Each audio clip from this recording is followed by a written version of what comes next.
आज कुछ छटका है, कोई हेडलाइन नहीं, कोई स्टॉक प्राइस नहीं, बल्कि एक बिजनेस मॉडल। सालों से टैरिफ्स एक ऐसा तूफान थे जो सिर पर मंडरा रहा था।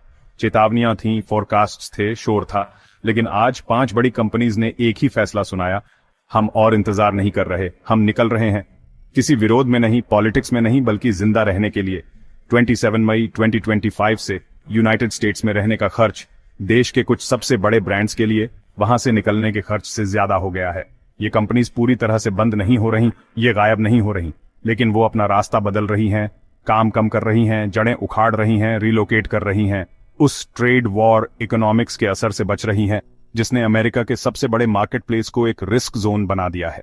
5 में से पहला है स्टेलेंटिस, जो कि क्रिसलर, जीप, रैम और डॉज जैसी गाड़ियां बनाने वाली एक ग्लोबल ऑटोमेकर कंपनी है। आज सुबह स्टेलेंटिस ने कंफर्म किया कि वो 900 से ज्यादा वर्कर्स को नौकरी से निकालेंगे और यूनाइटेड स्टेट्स और मेक्सिको दोनों जगह अपनी कई प्रोडक्शन लाइंस को टेम्परेरी तौर पर बंद करेंगे। इस हफ्ते ट्रंप के नए टैरिफ अनाउंस करने के बाद कार बनाने वाली कंपनी स्टेलेंटिस के वर्कर्स अपने फ्यूचर को लेकर टेंशन में थे। कंपनी ने थर्सडे को अनाउंस किया कि वो अपने 5 यूएस प्लांट्स में 900 वर्कर्स को टेम्परेरी तौर पर काम से निकाल रही है। कंपनी का स्टेटमेंट बिल्कुल सीधा था। विदेश में बनी गाड़ियों पर जो नया 25% टैरिफ लगा है, उसकी वजह से उनका नॉर्थ अमेरिकन प्रोडक्शन मॉडल अब चल नहीं पाएगा, मतलब सस्टेनेबल नहीं रहा। स्टेलेंटिस की यूएस में बिकने वाली लगभग आधी गाड़ियां बाहर के देशों से इंपोर्ट होती हैं और अब बेस इंपोर्ट टैरिफ 10% हो गया है और कुछ कैटेगरीज में तो ये 25% तक पहुंच गया है। हम जो करने जा रहे हैं वो ये है कि उन सभी कारों पर 25% टैरिफ लगेगा जो यूनाइटेड स्टेट्स में नहीं बनी है। अगर वो यूनाइटेड स्टेट्स में बनी है तो उन पर बिल्कुल कोई टैरिफ नहीं होगा। हम 2.5% बेस से शुरू करते हैं, जिस पर हम पहले थे, और अब हम 25% पर जा रहे हैं। अब हिसाब किताब बैठ नहीं रहा। कंपनी के अमेरिका के प्रेसिडेंट ने कहा कि स्टेलेंटिस तुरंत ऑपरेशनल एक्शन ले रही है। इसका मतलब जो नुकसान हो रहा है उसे रोको। यूनाइटेड ऑटो वर्कर्स यूनियन ने बहुत गुस्से में जवाब दिया और इन लेओनफ्स को लापरवाही से बढ़ाए गए टैरिफ का एक भयानक नतीजा बताया। उन्होंने चेतावनी दी कि अमेरिकन वर्कर्स अब एक ऐसी ग्लोबल ट्रेड लड़ाई की कीमत चुका रहे हैं जिसके लिए उन्होंने कभी हामी नहीं भरी थी। ये सिर्फ लेबर की कहानी नहीं थी, ये मैन्युफैक्चरिंग पर एक रेफरेंडम जैसा था। फैक्ट्री अब पवित्र नहीं रही, असेंबली लाइन अब सुरक्षित नहीं रही। फिर आया एप्पल, जायंट्स में भी जायंट। कई सालों तक एप्पल ने डायरेक्ट टैरिफ एक्सपोजर से बचने के लिए अपने चाइनीज प्रोडक्शन फुटप्रिंट को बदलते माहौल के हिसाब से बैलेंस किया, लेकिन अब वो स्ट्रैटेजी अपनी लिमिट पर पहुंच चुकी है। आज ब्लूमबर्ग ने कंफर्म किया कि एप्पल ने अप्रैल में इंडिया से यूएस में ज्यादा आईफोन्स शिप किए चीन के मुकाबले, और एप्पल पूरी तरह तैयार है यूनाइटेड स्टेट्स में बिकने वाले सभी आईफोन्स की असेंबली को इंडिया में मूव करने के लिए अगले साल की शुरुआत तक ही। लगातार दूसरे महीने पिछले महीने इंडियन प्लांट से 3 मिलियन आईफोन्स पहुंचे। उसी समय चीन से यूएस को होने वाले आईफोन एक्सपोर्ट्स 75% से ज्यादा गिर गए। ये कोई रीबैलेंसिंग नहीं है, ये तो माइग्रेशन है, और ये एक ऐसी चीज है जिसे एप्पल ने पहले ही देख लिया था।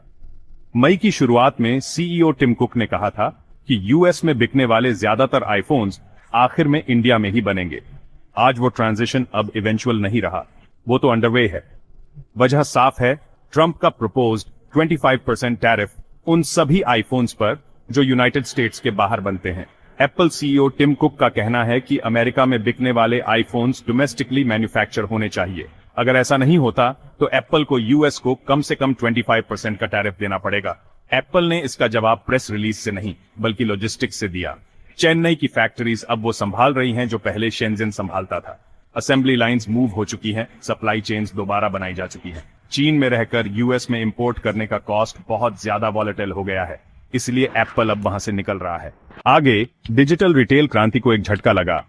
2 सबसे तेजी से ग्रो करने वाले ई कॉमर्स जायंट्स शाइन और टेमू ने अपने यूएस ऑपरेशंस में बड़े चेंजेस अनाउंस किए। वजह ट्रेड नियमों में एक जबरदस्त बदलाव। यूएस सरकार ने $800 से कम के पैकेजेस के लिए डी मिनिमस एग्जेम्पशन को ऑफिशियली खत्म कर दिया। इस पॉलिसी की वजह से जो कम कीमत वाले सामान चाइना से सीधे अमेरिकन कस्टमर्स को शिप होते थे, उन पर टैरिफ्स नहीं लगते थे। अब हर पैकेज पर पूरी ड्यूटीज लगेंगी 145% तक। व्हाइट हाउस ने क्लैरिफाई किया है कि चाइना पर टैरिफ्स 145% होंगे। उनका बिजनेस मॉडल स्पीड और स्केल पर बना था। वो चाइनीज फैक्ट्रीज से सीधे अमेरिकन घरों तक शिप करते थे, यूएस वेयरहाउसेज और टैक्सेस को बाईपास करते हुए। वो लूप होल अब बंद हो गया है। शाइन ने कस्टमर्स को वार्न करते हुए रिस्पॉन्ड किया कि कुछ प्रोडक्ट प्राइसेस बढ़ सकते हैं, भले ही वो इंटरनली कॉस्ट अब्सॉर्ब करने की कोशिश कर रहे हैं। टेमू ने अपनी स्ट्रैटेजी पूरी तरह बदल दी। उन्होंने अपने लॉजिस्टिक्स को रिस्ट्रक्चर किया ताकि सिर्फ उन प्रोडक्ट्स पर फोकस किया जा सके जो पहले से यूएस वेयरहाउसेज में स्टोर्ड हैं, और वादा किया कि इन आइटम्स पर कोई इंपोर्ट चार्जेस नहीं लगेंगे। लेकिन पर्दे के पीछे दोनों कंपनीज ने अपने यूएस एडवर्टाइजिंग बजट्स में भारी कटौती की है और नए कैंपेन लॉन्चेस रोक दिए हैं। छोटी ओवरसीज ब्रांड्स ने तो और भी कड़े कदम उठाए हैं। यूके की ब्यूटी ब्रांड स्पेसेंके और कैनेडियन लिंजरी स्टार्टअप अंडरस्टैंड्स ने तो फिलहाल के लिए यूएस शिपमेंट्स पूरी तरह बंद कर दिए हैं। शाइन और टेमू अभी भी ऑपरेशनल है, लेकिन उनके यूएस ग्रोथ इंजन्स ठप पड़ गए हैं। टैरिफ की दीवार ने वो रास्ता बंद कर दिया है जिससे वो डोमिनेट करते थे। कंज्यूमर प्रोडक्ट सेक्टर में एमजीए एंटरटेनमेंट, जो ब्रैट्स डॉल्स और एलओएल सरप्राइज टॉयज के लिए सबसे ज्यादा जानी जाती है, उसने अनाउंस किया है कि वो अपनी लगभग आधी प्रोडक्शन चीन से बाहर ले जा रही है। ये कैलिफोर्निया बेस्ड कंपनी अगले टैरिफ हाइक का इंतजार नहीं कर रही है। इसने पहले ही मैन्युफैक्चरिंग को इंडिया, वियतनाम और इंडोनेशिया में रिलोकेट करना शुरू कर दिया है। एक स्पोक्सपर्सन के मुताबिक एमजीए की 40% टॉय प्रोडक्शन अगले 6 महीनों में रिलोकेट हो जाएगी। क्यों? क्योंकि ट्रंप के टैरिफ्स के चलते चीन में बने टॉयज अब इंपोर्ट करने के लिए बहुत महंगे हो गए हैं। ये कोई छोटा मोटा मूव नहीं है। एमजीए के टॉयज वॉलमार्ट, टारगेट और अमेजन के शेल्फ्स पर भरे रहते हैं। ये मास मार्केट स्टेपल्स हैं, मतलब आम लोगों के लिए जरूरी चीजें। और अब ये अलग अलग देशों से आएंगे, अगर आए तो। पेरेंट्स के लिए इसका मतलब है कुछ टॉयज शायद और महंगे हो जाएं और दूसरों को ढूंढना मुश्किल हो जाए। वॉलमार्ट और टारगेट के लिए इसका मतलब है हॉलिडे सीजन के लिए टाइम पर अपनी पूरी इन्वेंट्री कैटेगरीज को रिकैलिब्रेट करना, यानी नए सिरे से जमाना। कॉम्पिटिटर्स के लिए ये एक सिग्नल है। टैरिफ से बचना अब सिर्फ एक थ्योरी नहीं, ये एक जरूरत बन गया है। और इंडस्ट्रियल सेक्टर में एल्कोआ, जो अमेरिका की एल्यूमिनियम पावर हाउस है, वो भी आज इस लिस्ट में शामिल हो गई। एग्जीक्यूटिव्स ने कंफर्म किया है कि वो कैनेडियन एल्यूमिनियम शिपमेंट्स को यूनाइटेड स्टेट्स से हटाकर उसकी जगह यूरोप भेजेंगे।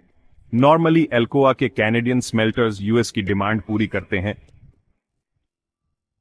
लेकिन कैनेडियन मेटल्स पर नए इंपोर्ट टैक्स ने उस स्ट्रेटेजी को अनप्रॉफिटेबल बना दिया है, मतलब घाटे का सौदा। तो एल्कोआ पिवट कर रहा है, यानी अपना रास्ता बदल रहा है। ज्यादा एल्यूमिनियम अब यूरोपियन यूनियन जाएगा, जहां ट्रेड की शर्तें ज्यादा स्टेबल हैं। साथ ही एल्कोआ ने कहा कि वो यूएस कस्टमर्स को सर्व करने के लिए अपनी ऑस्ट्रेलियन साइट से शिपमेंट्स बढ़ा सकता है, अगर उन ऑपरेशंस पर टैरिफ का असर कम होता है। कंपनी ने इसे ऑप्टिमाइजेशन कहा, मतलब चीजों को और बेहतर बनाना, पर इसका असली मतलब यह है कनाडा से यूएस सप्लाई अब डिफॉल्ट नहीं रही, यानी अब यह कोई पक्का या तयशुदा रास्ता नहीं रहा। एल्कोआ दूसरों की तरह अपना मैप फिर से लिख रहा है, और वो ऐसा कर रहा है सरवाइव करने के लिए। 5 कंपनीज, 5 सेक्टर्स, 5 शिफ्ट्स और एक ही रूट कॉज, टैरिफ्स। जो चीज पहले लेवरेज मानी जाती थी, अब वो लायबिलिटी बन गई है। ये कोई पॉलिटिकल स्टेटमेंट्स नहीं है, ये बैलेंस शीट डिसीजंस हैं। हर मूव कॉस्ट्स, फोरकास्ट और मार्केट एक्सेस को देखकर लिया गया है। कंपनीज ये नहीं पूछ रही कि प्रेसिडेंट का क्या मतलब था, वो ये पूछ रही हैं कि नेक्स्ट राउंड ऑफ टैरिफ्स का कितना कॉस्ट होगा और उनसे बचने के लिए वो कहां जा सकती हैं। ऐसे माहौल में सबसे वैल्यूएबल कमोडिटी है स्टेबिलिटी, और यूएस मार्केट अब वो ऑफर नहीं कर रहा। अचानक टैरिफ बढ़ जाने का डर, अनप्रिडिक्टेबल एग्जेम्पशंस और पॉलिटिकल वॉलेटिलिटी ने लॉन्ग टर्म प्लानिंग को लगभग इम्पॉसिबल बना दिया है। कंज्यूमर्स के लिए इसके नतीजे हर जगह हैं, पर हमेशा साफ साफ दिखते नहीं।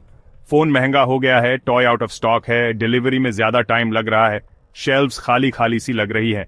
आपके नए अप्लायंस का एल्यूमिनियम फ्रेम 10% महंगा है, जो एसयूवी आपको चाहिए थी वो डिलेड है या फिर मार्कअप लगाकर इंपोर्ट की गई है। हर प्रोडक्ट के पीछे एक टैरिफ है, और हर टैरिफ के पीछे एक स्ट्रेटेजिक डिसीजन। इनमें से कुछ शिफ्ट्स परमानेंट हैं, कुछ टेम्परेरी हो सकते हैं, लेकिन सब में एक ही वार्निंग है, अमेरिकन कंपेटिटिवनेस को अब फॉर ग्रांटेड नहीं लिया जा सकता। कंपनीज देशभक्ति से नहीं चलती, वो जरूरत के हिसाब से फ्लूइड होती हैं, और जब ट्रेड पॉलिसीज प्यूनिटिव हो जाती हैं तो वो अडेप्ट करती हैं, वो चली जाती हैं, वो रिकैलकुलेट करती हैं। और आगे क्या? और ज्यादा प्रेशर, और ज्यादा मूवमेंट, और ज्यादा रिकैलिब्रेशन। कुछ कंपनीज चुपचाप आज बताए गए रास्ते पर चल देंगी, दूसरी शायद और अनाउंसमेंट्स करें। फैक्ट्रीज बंद होंगी, वेयरहाउसेज अपना रास्ता बदलेंगे, रिटेलर्स फिर से प्राइसेस एडजस्ट करेंगे, और इस सब को ऑप्टिमाइजेशन कहा जाएगा। लेकिन कोई गलती मत करना, ये एक लंबी जुदाई की शुरुआत है। जो हम आज देख रहे हैं वो अंत नहीं है, ये किसी बड़ी चीज की शुरुआत है। एक नया दौर जहां यूनाइटेड स्टेट्स में बिजनेस करने का मतलब है एक ऐसे टैरिफ माइनफील्ड से गुजरना जो हर हफ्ते बदलता है। एक नया इक्वेशन जहां कॉस्ट लॉयल्टी से ज्यादा जरूरी है। हर एग्जीक्यूटिव के दरवाजे के पीछे एक नया सवाल पूछा जा रहा है, क्या ये अब भी वर्थ इट है? आज 5 कंपनीज ने इस सवाल का जवाब दे दिया है और बाकी सब वो देख रहे हैं।